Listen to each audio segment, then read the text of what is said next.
DK Metcalf time. DK Metcalf. So obviously at the end of yesterday's show, Tom Pelissero and others had reported that DK has asked for a trade.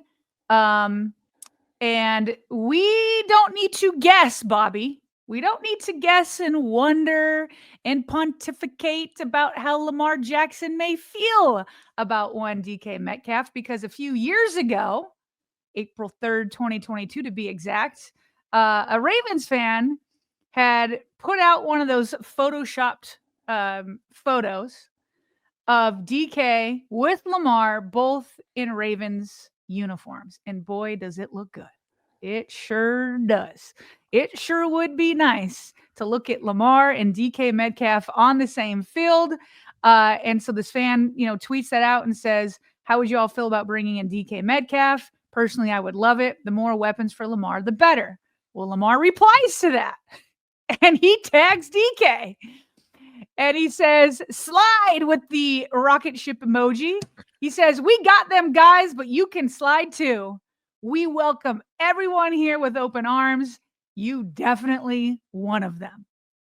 So there's no doubt whatsoever that Lamar Jackson would welcome him with open arms. And also, what would be, well, I just to put this in here, Matt Harmon, who's the creator of Reception Perception, he has made a living off of doing, wide receiver breakdowns. He's phenomenal. I like especially going to him for the draft when you don't know guys as well. But he says no matter where you rank DK at his position, he's a good perimeter receiver in his prime, who now might be available, might be the only such player this offseason. And then finally, remember when Todd Monken did his interview with Todd McShay? Eric DeCosta, What did I say? Todd Monken? Yes. Eric DeCosta did an interview at the Combine with Todd McShay, former ESPN draft analyst, and now is off doing his own thing. This is what Eric said about the wide receiver position. Very interesting. We drafted Zay. We drafted Bate. We've allocated a lot of resources. We don't have that. The one piece we probably have missed on is that big X presence. We've never really had that. We've tried to find that guy. That guy doesn't go on trees, right? Find those kind of guys, right? Oh, the one thing that we've never been able to hit on, we've put in a lot of resources, is that big X presence. Then friend of the show, Huddle Up Films, Jason, he retweeted that out yesterday and says, oh, EDC, I know they don't grow on trees, but I know one that's available for a trade right now. So Bobby, maybe we can sparse this into kind of two conversations with DK Metcalf, because we probably agree more than what we let on. I just didn't like the one comment. But football fit wise, DK Metcalf is exactly what this organization has been looking for, football wise.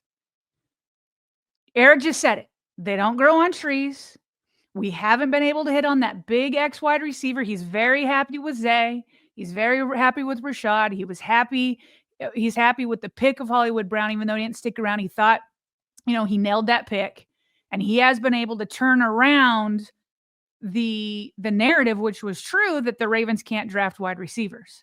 He's done that with those three, all with first round picks. But he hasn't hit on the big X because they don't grow on trees. Lamar Jackson says, we would welcome you with open arms. We got guys, but you're that guy too. We would welcome you. He is exactly what the Ravens have been looking for. They don't grow on trees. So they're not usually available. And here he is available. You know what's interesting is he says they haven't hit on them. He hasn't taken a lot of swings at that specific category at that position. We know he's taken because they don't grow on trees. They don't grow on trees. Yeah. But you just you brought me down memory lane here in terms. Okay, well, where has he taken swings? And Miles Boykin comes to mind, but that didn't work out. And that was a fourth rounder. And he was a fourth rounder, and I don't even know if he's still in the league, to be honest with you. I know he was with Pittsburgh at one point. Mm-hmm. But outside of we know the wide receiver position has been plentiful for EDC since he took over for Ozzie in terms of taking swing after swing after swing in the draft. But maybe that is what he's just getting at. They don't grow on trees, and they're being very selective with how they they pick their best player of it, maybe the best player available, instead of, hey, this is an X that we really like. Maybe he'll be available in later rounds, but we're not going to get him now just to fulfill the X, checking that box. So, and this also brings me back to Dennis Pitta. Dennis, it wasn't all long ago, a couple of years ago, that I was like, look, the Ravens are dying a slow death. This is the missing link that they need. They need this true X, right? And I was kind of outspoken about it, and I do still think it would put their offense on another planet, especially with a DK talent, even though it's not feasible. We'll get to that in just a bit. But then I asked Dennis point blank, and we talked about this in New Orleans. I was like, hey, Dennis, do you think that the X receiver, is that the missing link? Has that been the missing component in Baltimore's offense? And he didn't even have to think about it. He's like, no, they have everything they need. Now, maybe we're having a different conversation here. Would it put it on another planet? Would it put it on another level? Maybe. But Dennis's words stuck with me. Yeah, we've debated this a couple times. I don't really agree with your like interpretation of what he's saying. Like, I agree, like, big picture, I agree with him. Did the Ravens need like a big X receiver to win the Super Bowl last year? Did they need that X receiver to win the Super Bowl when they played against the Kansas City Chiefs and, forgot about their rushing attack? No. So in that sense, Dennis Pitta is right. Everything that they needed to win the Super Bowl was in the room, but they didn't. And so when Dennis is, to me, the way you asked him that, it was like, can you blame that? Can you blame it? No, I thought Eric DeCosta put together 2 Super Bowl caliber rosters. But does that mean he's saying don't go get an X? I don't think so. This is where our interpretation. Let's bring him back on the show. That he's saying you honestly think he's saying don't go get an X wide receiver? I can't believe you're even considering that. Dennis Pitta, don't go get an X wide receiver. This is speaking about a former tight end here. It's a tight end's perspective. He knows how tight ends are valued in Baltimore. So just to be clear again, you're going to put more words into Dennis Pitta than what Lamar Jackson tweeted at DK Metcalf? Put words where? Put more weight on it? Put more weight on Dennis Pitta saying, oh, they have everything they need? That's apples and oranges right there. Come on. Of course Lamar wants him in the building. But I think because I'm not talking about finances. We're going to get to finances in a minute. I feel like 2 days in a row now, you like football-wise are trying to make arguments to say no DK Metcalf. Now, we can talk about personality, we can talk about diva, and we can talk finances next. But I'm like surprised football-wise that yesterday you bring up Zay Flowers won't get the ball enough, which is absolutely the opposite of what Todd Monken just said, which is like, I want that problem all day long. Okay. And then today you're bringing back up Dennis Pitta. So when we're having a football conversation, not his personality, not his money, you've made 2 arguments to say no DK Metcalf. Well, for the Zay thing, going back to yesterday, a real thought in my mind is, what does his role become in the offense with tight end centric and running back centric philosophies that are already in place, not to mention your quarterback who can do both through the air and on the ground? Well, let me be clear. If DK Metcalf is in Baltimore, I strongly believe Mark Andrews will not be. Well, yeah. How else? So that's where we're maybe thinking differently. Yeah. Well, in a lot of ways, right? We're going to we keep teasing the finances, what we promised we're coming up on in a second. How do you get DK to Baltimore without potentially acquiring, exactly. Like the 2 cannot coexist. Yeah. And so what you would be doing, which you can do with Todd Monken, because everybody keeps talking about, well, Baltimore's like tight end centric. Yeah, because they have Mark Andrews and Isaiah Likely. But if you take one of the tight ends out of the equation and then implement DK Metcalf, they're going to be more 3 wide receiver sets rather than 2 tight end sets. I'm totally receptive to that. Right. Totally and Todd Monken has coached those offenses nonstop. Now, some people would even argue, which they keep doing to Lamar and keep trying to put him in boxes. They're like, well, Lamar likes his tight ends. Yes, absolutely. But if he had DK Metcalf as an X wide receiver, I think he would be able to make some completions there. Like, I think he would be okay. Should we get to the finances? Yeah. Well, we can, because you want to move on. But I'm shocked by you. I'll just say that. Listen, I'm having conversational. You are not like saying yes, absolutely football wise. Bring DK Metcalf in here, not considering anything else. That's shocking to me. It just gives me a slight little bit of pause. Not questioning the talent, not questioning the explosiveness, not questioning anything that he's put on tape.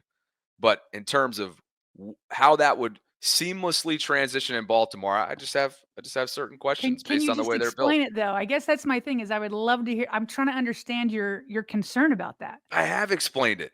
You haven't, because is it really that like Zay's not going to get the ball as much?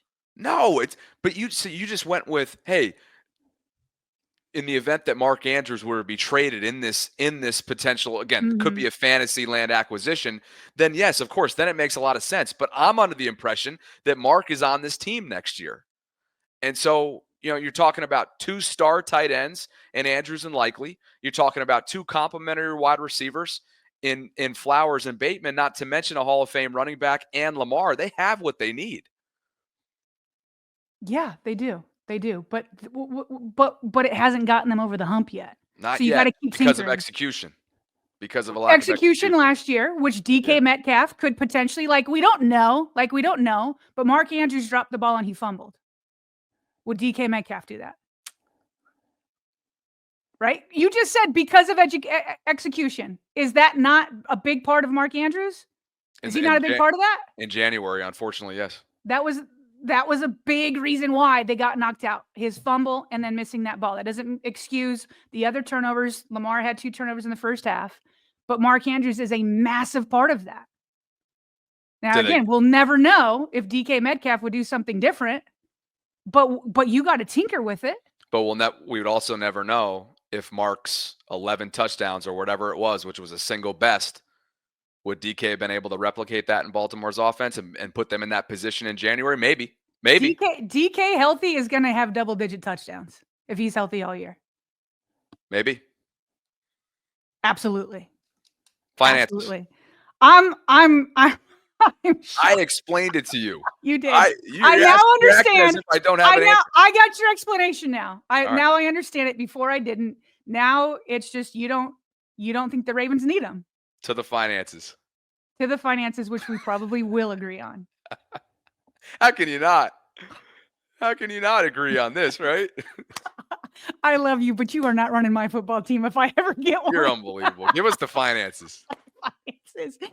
Diana Rossini reports yesterday that the Seahawks are seeking a 1st and 3rd round pick for Metcalf. Also, Metcalf is eyeing a new contract worth $30 million per year. She says multiple teams have inquired. Bobby, as Pete Briscoe pointed out, there's no chance in Hades, in HE double hockey sticks, that Seattle is getting a 1st and a 3rd for Metcalf and then has to pay him this $30 million mega deal. He says maybe they're going to get a 3rd. Josina Anderson reports last night, I'm told there's a team willing to give at least a 3rd round pick. There's a team willing to give at least a 3rd round pick for DK Metcalf. So I think they're right. I don't see them getting a 1st and a 3rd. This isn't like wide receiver. I just think is too much of a dependent position. But also big time is because he wants that contract. But let's stick to the financial part of draft picks. Would you, Bobby Trussy, who doesn't even want Metcalf, give up a 3rd round pick for Metcalf? Would you give up a 3rd round pick? Oh, a 3rd rounder. Now we're talking. The 1st and 3rd is, the 1st and 3rd is colossal. I mean, this is a dude. Let's see. He was drafted in. Of course. How can I forget when he was drafted? It was 2019. That was when. I'm not gonna do. I did it yesterday. I'm not gonna do it again. We know who the Ravens went with in the 1st round that year, and the guy's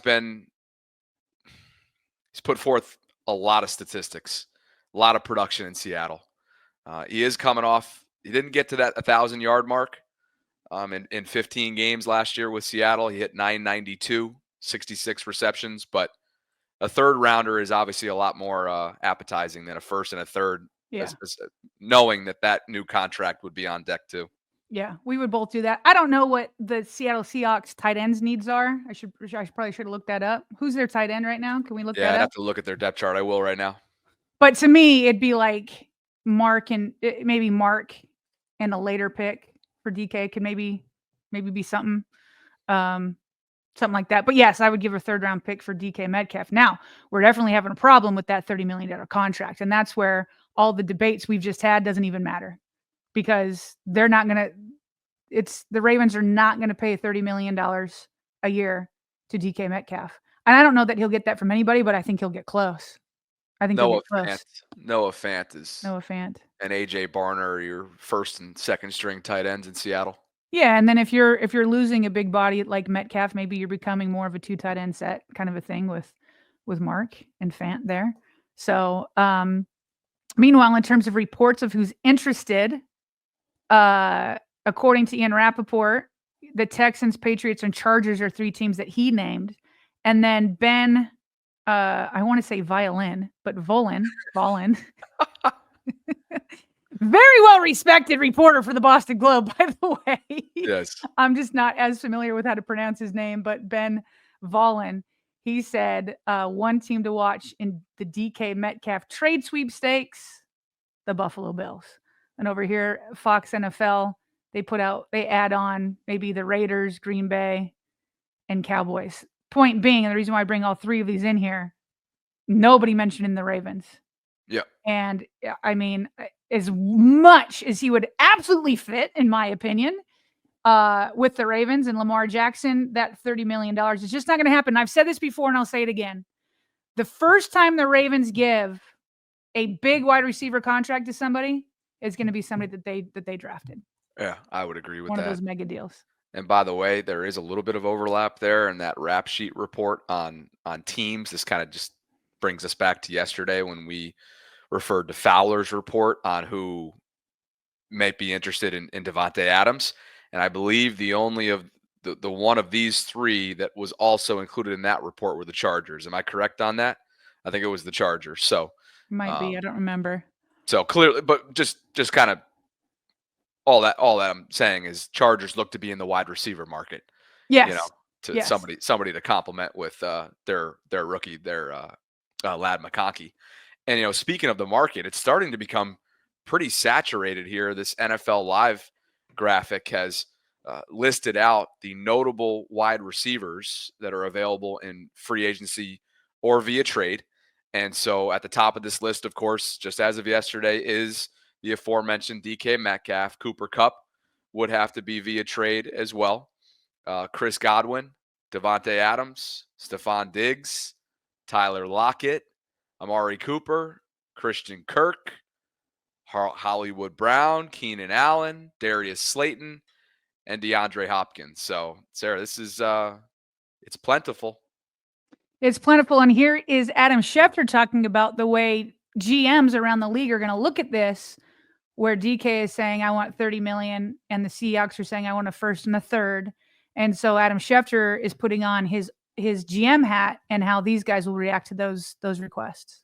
The question that every general manager is going to have to ask himself is, are we better off surrendering all the trade compensation that we're going to have to give up to Seattle and pay DK Metcalf a new deal, or are we better off taking on a different type of free agent wide receiver? Could we sign Davante Adams, who's older, or a receiver like Keenan Allen, who's older, not have to give up the trade comp, not have to give him a contract as rich? That's a decision that every GM and every team that's in the wide receiver market is going to have to make at this point in time. You take a look at all the free agent wide receivers who are out there or who are expected to be out there, including Cooper Kupp. That's what I'm talking about. Do you want to go give up, we'll call it, a 1st-round draft pick or a 2nd-round draft pick for DK Metcalf, pay him an average of over $30 million a year, when you could go sign Amari Cooper or Christian Kirk or Hollywood Brown or Stephon Diggs or Davante Adams or Chris Godwin or Cooper Kupp? Is that what you want to do? Okay, so like last week, Bobby, we had a video headline that said Ravens get good news in the wide receiver market. This is exactly why. The good news just keeps coming, right? Because Debo Samuel was available. A team that wanted another wide receiver, the Commanders, got him. So now the Commanders aren't looking to go out there to get another big name, right? And so you add DK Metcalf. We've added Devontae Adams since the last time we spoke. There's Stephon Diggs, which everybody's forgotten about because he finished injured, right? I mean, he Was mentioned really Cooper productive Kupp. prior to that, by the way. Yeah. Now I don't know where Chris Godwin is with his return from injury and how the recovery is going. DeAndre Hopkins. I keep talking about Amari Cooper, and I'm just saying, like, it's not this. This is my prediction. I'm not. Listen, I would love DK Metcalf. I think I've made that clear today, but I don't think the Ravens are going to do it. Here's my prediction: the Ravens are going to get one of these guys closer on the right hand side for a crazy good deal because everybody else will have blown their money on these bigger names like Metcalf or Godwin or Devontae Adams, maybe Diggs.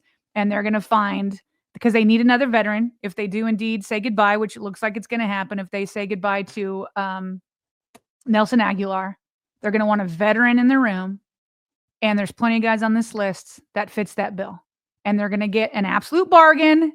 And everybody's gonna be like, "Here we go again." Eric DeCosta is bargain shopping again. And you could have had Metcalf, or you could have had Adams, and you wind up with, Amari Cooper or something like that. But I that's my prediction. That's exactly how it's going to go down. Well, I like that because you had us go through an exercise last month, and I rode with Darius Slayton.